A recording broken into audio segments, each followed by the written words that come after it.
demiştim ya, şehit ailesine çocuklarıyla çok düşkündü. Kapak fotoğraflarında şehidimizin çocuklarıyla olan resmi.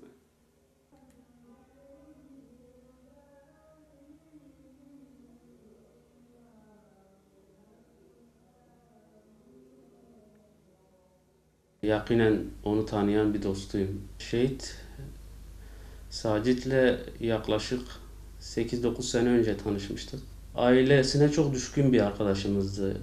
Sürekli çocuklarını yanında getirirdi. Yani bir aracı olmamasına rağmen motorla da olsa evlatlarına ilgilenirdi yani. Onlara düşkündü. Ailesine karşı çok düşkün bir insandı. Çok itaatkar bir arkadaştı. Yani ben onun o itaatine hayrandım yani. Ne dense yani yapılırdı. Böyle yaşına şey yapmazdı, insanların yaşına takılmazdı. Çocukla çocuk olurdu. Yetişkinle yetişkin olurdu. Çok nasihat ederdi abim. Yani sürekli bize nasihat ederdi aslında.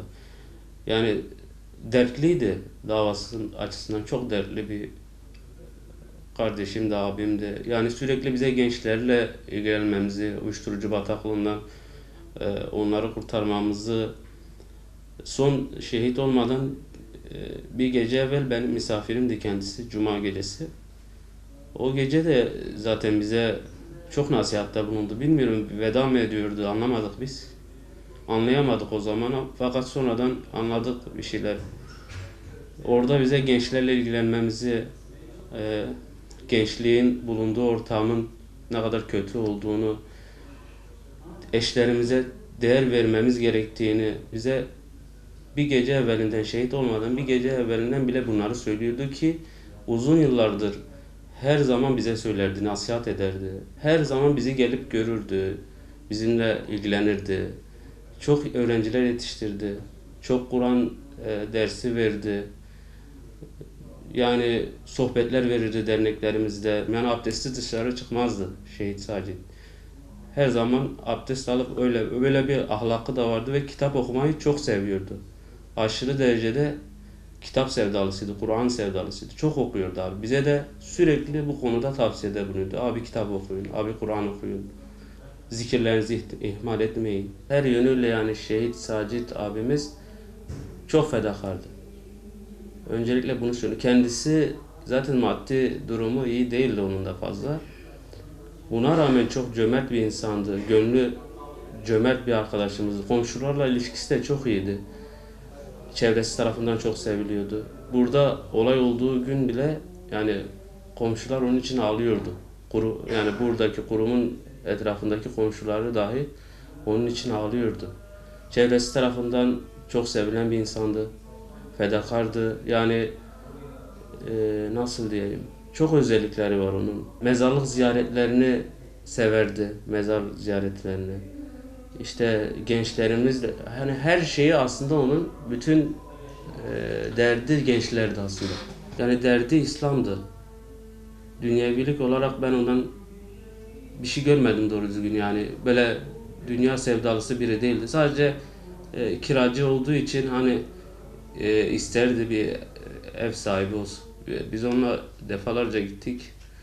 Nasip değildi ya.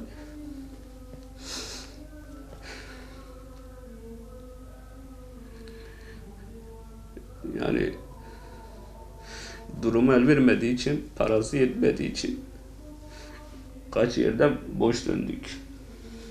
Bize bir gün evvelinden depremden bahsederdi yani. Çok depremin üzerinde durdu. Biz de onu kaybederek bir ikinci deprem yaşadık yani. Kardeşler olarak çok bağlıydık yani ona. Kendisi davasına çok bağlıydı. Biz de bize bıraktığı mirası inşallah layıkıyla yerine getirmeye çalışacağız kardeşler olarak. Yakın zamanda hacca gittim. Ben hacca gitmeden önce de konuşmuştuk. Ben Mekke'deyken işte bana mesaj atmıştı.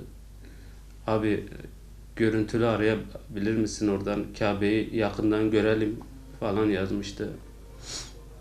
Bir de benden dua talep etmişti.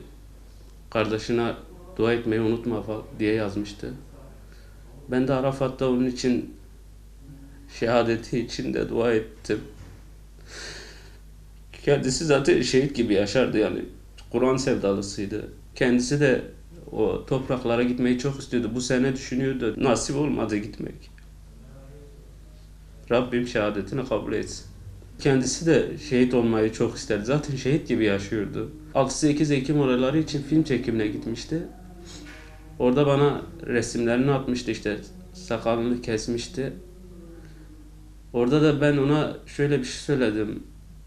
Dedim hani niye kestin gibisine, öbür türlü daha çok yakışırdı sana. Sana yakışmadı falan gibi şey yaptım. Dedim değdi mi hani kesmene? Böyle söyledim. O da bana dedi ki Yasin için değmez mi dedi. Şehit Yasin'i söyledi orada bize. Çok anılarımız var fakat bilmiyoruz nasıl anlatacağız. Nasıl bahsedeceğiz.